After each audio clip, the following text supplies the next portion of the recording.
Hello, in today's video I'll show you how to build a shopping list from recipes on your Monsieur Cuisine Smart.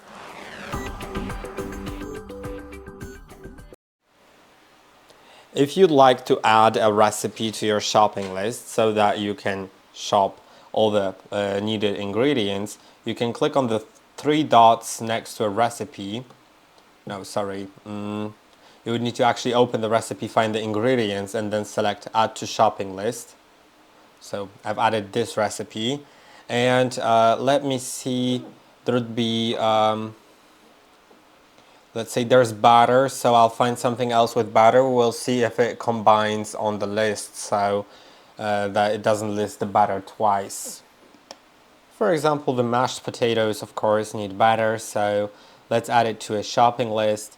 And then once I leave out of here, let's go to the shopping list. It can be also viewed in the Monsieur Cuisine app. There's a video on how to connect, by the way.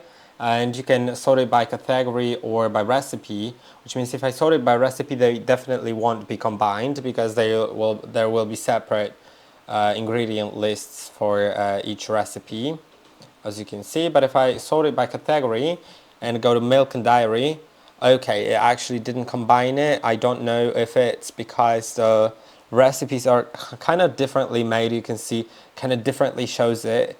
If it was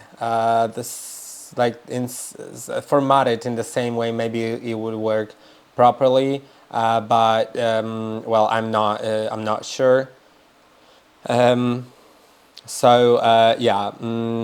it didn't combine. I hope it would. Typically, you can also just tick before you start shopping. You can tick the things that you